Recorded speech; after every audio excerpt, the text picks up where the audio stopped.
شروع اللہ کا نام لے کر جو بڑا مہربان نہایت رحم والا ہے۔ سچ مچ ہونے والی، وہ سچ مچ ہونے والی کیا ہے؟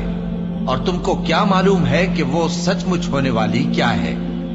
وہی کھڑکھڑانے والی جس کو سمود اور عاد دونوں نے جھٹلایا۔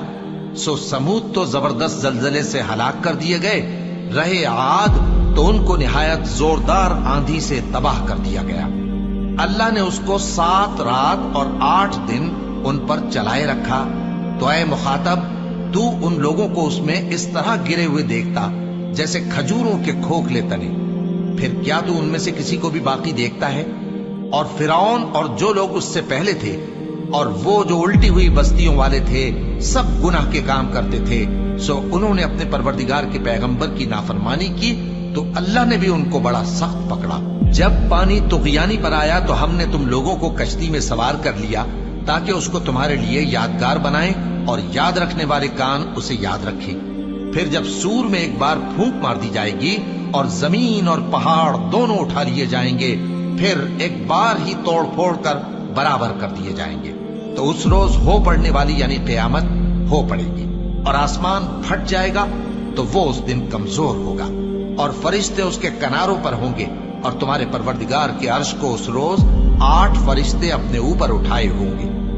اس روز تم لوگ سب پیش کیے جاؤ گے اس طرح کہ تمہاری کوئی پوشیدہ بات چھپی نہ رہے گی۔ اب جس کا اعمال نامہ اس کے داہنے ہاتھ میں دیا جائے گا وہ دوسروں سے کہے گا کہ لیجئے میرا نامہ اعمال پڑھیے، مجھے یقین تھا کہ مجھ کو میرا حساب کتاب ضرور ملے گا۔ بس وہ شخص من مانے عیش میں ہوگا، یعنی اونچے باغ میں جس کے میوے جھکے ہوئے ہوں گے۔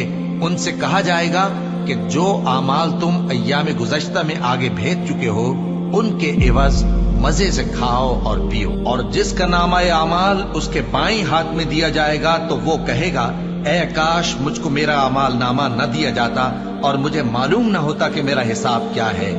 اے کاش موت میرا کام تمام کر چکی ہوتی، آج میرا مال میرے کچھ بھی کام نہ آیا، مجھ سے میرا اقتدار جاتا رہا۔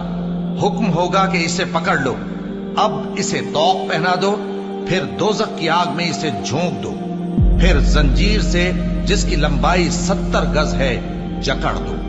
یہ نہ تو اللہ عظمت والے پر ایمان لاتا تھا اور نہ فقیر کے کھانا کھلانے کی ترغیب دیتا تھا، سو آج اس کا بھی یہاں کوئی دوست نہیں اور نہ اس کے لیے کوئی کھانا ہے سوائے زخموں کے دھون کے، جس کو گناہگاروں کے سوا کوئی نہیں کھائے گا۔ سو میں ان چیزوں کی قسم کھاتا ہوں جو تم کو نظر آتی ہیں اور ان کی جو تمہیں نظر نہیں آتی، کہ یہ قرآن ایک معزز فرشتے کا پہنچایا ہوا کلام ہے، اور یہ کسی شاعر کا کلام نہیں، مگر تم لوگ بہت ہی کم ایمان لاتے ہو، اور نہ کسی کاہن کا قول ہے، لیکن تم لوگ بہت ہی کم غور و فکر کرتے ہو۔